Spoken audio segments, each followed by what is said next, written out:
pengurusi SAM untuk memberikan ucapannya. Silakan. Terima kasih Kanda saya, pengurusi majlis, teman-teman pimpinan, ibu-ibu, ayah-ayah yang saya hormati sekalian, anggota-anggota keselamatan, ahli-ahli UMNO yang intai dalam gelap walaupun sejuk tu baunya ada. Dan kepada semua, Assalamualaikum warahmatullahi wabarakatuh. Salam sejahtera. Kawai Haipeng, Kawai Peng Yu, Tache Hao. Kepada teman-teman masyarakat India, Navande Kadali Kiri. Dan kepada seluruhnya, apa khabar semua? Saudara, inilah indahnya hidup dan mentadbir negara bernama Malaysia. Naiklah harga minyak, naik harga tol, ikat kaki tangan rakyat, tanya apa khabar, baik je lagi. Elok jadi pemimpin saudara ni. Saya hormati sekalian, perhimpunan kita hari ini maksudnya mudah, mengajak. Saya persilakan Datuk Chua Jui Meng.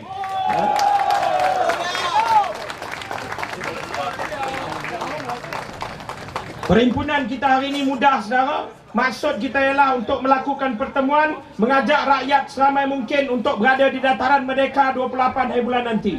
Dalam masa yang agak terhad ini, saya cuba bagikan dalam ucapan saya 3 segmentasi. Pertama sekali saudara, saya nak menunjukkan betapa rakyat Malaysia telah berubah, betapa rakyat Malaysia telah memahami isu-isu semasa yang dibangkitkan, walau bagaimana cara yang dibangkitkan oleh UMNO dan Barisan Nasional. Yang kedua, saya akan menjawab saudara persoalan. Ramai orang tanya saya bila pilihan raya, termasuk orang UMNO boleh mamai pergi tanya saya bila pilihan raya. Saya pandang atas bawah, kau ni biar betul kau UMNO, kau tanya Dan nak bila pilihan raya. Jadi saudara, dan itu juga saya nak analisis. Malam ini saya nak bawa saudara mengkaji keyakinan bagaimana sebenarnya kita boleh menang. Orang tanya saya, Cikgu Bat, kita boleh menang atau tidak? Saya cukup optimis kali ini kita akan langkah bersama untuk masuk ke Putrajaya. Yang terakhir sekali, saya akan bentangkan di hadapan saudara mengenai bagaimana sebenarnya kenapa perlu bersih dan apa kewajipan kita untuk turun dalam perhimpunan bersih kali ini. Saudara yang saya hormati sekalian, pertama sekali, pelbagai isu cuba dibangkitkan oleh UMNO dan Barisan Nasional. Bila tiba pilihan raya sekali lagi, sudah tentu kad lama isu perkauman dibangkitkan daripada segenap penjuru pelbagai isu perkauman. Saya tak boleh jawab semua, tapi saya nak jawab satu untuk menunjukkan saudara betapa sebenar hujah UMNO dan Barisan Nasional ini hujah lapuk dan mudah dipatahkan oleh rakyat Malaysia. Dikumpullah daripada segenap pegawai kerajaan, pensyarah, pelajar sekolah, pelajar universiti, pergi ke tempat membazir duit negara, nama dia BTN, Biro Tata Negara. Maka menyanyilah dia, anak kecil main api, menangis, menggugu-gugu. Dia kabarkan dekat orang, dia bagi tahu dekat semua orang, "Woi, jaga-jaga, sebab Melayu hilang kuasa dah ni." Sebab apa puncanya? Kerana Pakatan Rakyat tidak bertanding ikut kota kaum. Saudara, saya nak bagi tahu saudara apa sebenarnya maksud kota kaum itu. Pada tahun 2004, UMNO kuat atau tidak? 2004 UMNO kuat atau tidak? UMNO kuat saudara. Batu nisan ada 2, ditinggal keadilan, bukan batu nisan, sekotol dia tinggalnya. Macam itulah kuatnya UMNO Barisan Nasional. Tapi bila Barisan Nasional kuat, apa jadi dekat jumlah kursi? Nak tengok kuasa politik Melayu, mesti tengok dekat parlimen. Berapa banyak kursi Melayu di parlimen saudara? Ada 102 orang. Bila pilihan raya 2008, saudara-saudara yang saya hormati sekalian, UMNO tak kuat, UMNO mampus, UMNO mencangut, masuk ICU dia. Tapi hakikatnya adakah Melayu terjejas? Mari kita tengok jumlah ahli parlimen Melayu dalam Parlimen Malaysia 107 orang. Macam mana pula saudara? Kata Melayu hilang kuasa, tapi ahli parlimen Melayu bertambah. Bagaimana ahli parlimen Melayu bertambah? Sebab Pakatan Rakyat tidak bertanding ikut kota kaum. Saya tunjuk dengan saudara supaya jelas. Isunya bukan perkauman. Contohnya Parlimen Teluk Kemang. Daripada dulu Dr. Patman Aben jadi Menteri Kesihatan, sampailah last sekali Datuk Soti Naden jadi Menteri Kesihatan. Kursi itu katanya kota parlimen itu kota MIC. Kalau kita nak ikut, kalau kita nak hormat kota kaum, kita mesti letak India. Itu bagus, ikut hormat kota kaum. Selama ni kita pun terperangkap ikut kota kaum. Dia letak MIC, kita letak India. MIC menang, calon India kita keduhum. Macam itulah biasanya. Tetapi persoalan, kalau kita tengok buku daftar pemilih, kaum mana paling tinggi? Kaum Melayu. Tapi kita tak ikut kota kaum, kita kata. Kita turun tanya orang India tahun 2008. Aneh. You betul-betul mesti India kah? You punya calon tak? Orang India kata, orang asli ke, Iban ke, Kadazan ke, kami tak kisah. Asalkan dia boleh lawan untuk rakyat, kami sokong, dia tak rasuah. Akhirnya, kita tanya sahabat-sahabat Cina, wahai orang Cina, adakah penting mesti orang Cina? Orang Cina kata, kami tak kisah. Asalkan dia boleh bantu rakyat, kami sokong.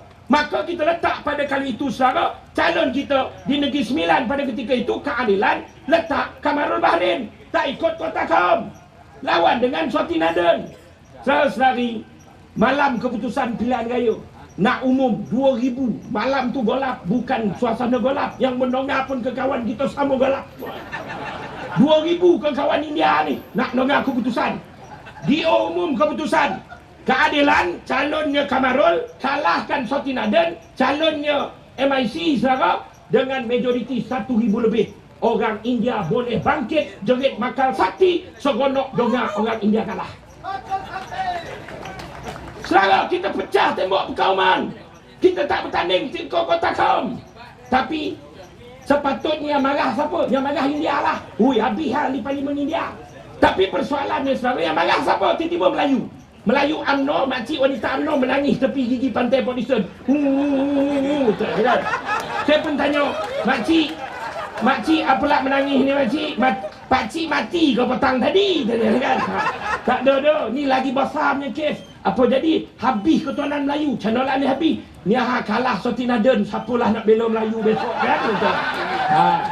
Selagi yang saya mati sekalian, rakyat mudah faham. Bandar Tun Razak, kita hantar. Kalau ikut Kota Kaum, nak lawan MCA, mesti orang Cina. Tapi persoalannya, kita bukan hantar Tan Sri Khalid ni sebab dia Tan Sri atau sebab dia Melayu. Sebab kita memerlukan ada seorang orang cerdik ekonomi dalam Parlimen Malaysia. Lantas kita hantar Tan Sri Khalid. Tan Sri Khalid menang, tewaskan calon MCA. Cina MCA, dia MCA, dia pun seronok tengok MCA kalah. Dia kata ini baru rasuah, patut kalah, dia kata. Cina seronok tengok calon Cina kalah. Orang UMNO, flat Bandar Tun Razak, nak terjun bangunan, bunuh diri. Gelap Buncor ni, gelap masa depan Melayu, brother. Dia kata, macam mana boleh gelap? Dia kalah Cina MCA, menang pula Tan Sri Khalid. Siapa nak bela Melayu? Habis Tan Sri Khalid tu tak Melayu, tak, dia jauh. Saya yang saya mati sekalian, sama juga di Kuantan. Fuzia Saleh tewaskan siapa dia? Fuad Kiau, Menteri Cina MCA. Dr. Siti Mariah, kawasannya memang banyak orang India.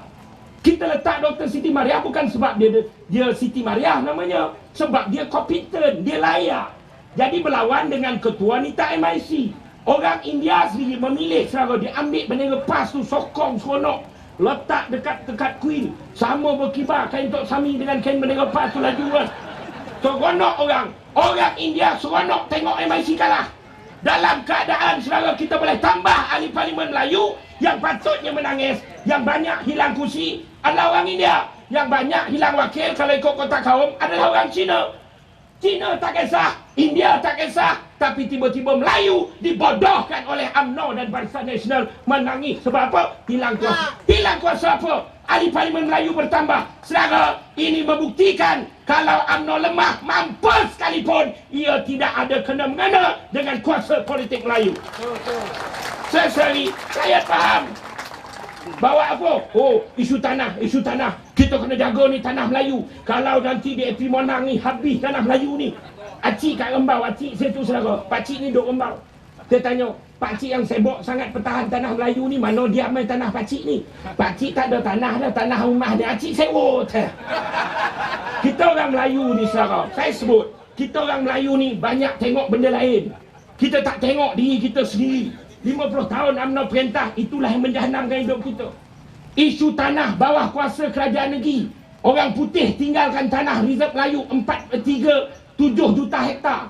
Balik dia saudara, dia cari nak waris negara ni kat siapa yang perangai lebih kurang penjajah. Dia cari nampak UMNO lebih kurang semden kat dia, bagilah UMNO kat negara ni. Lantas saudara, maka 3 juta hektar rekod sejarah orang putih serah ke UMNO. Sekarang tinggal berapa? Sekarang tinggal cuma saudara, dari 3 juta hektar, daripada 3 juta hektar tinggal 1.3 juta hektar, kurang daripada setengah. Yang paling banyak hilang tanah reserve Melayu mana? Johor. Itulah sebab kita kena lawan Cina DAP ni. Sebab apa? Tanah Melayu hilang di Johor. Abah kau bila DAP jadi Menteri Besar Johor?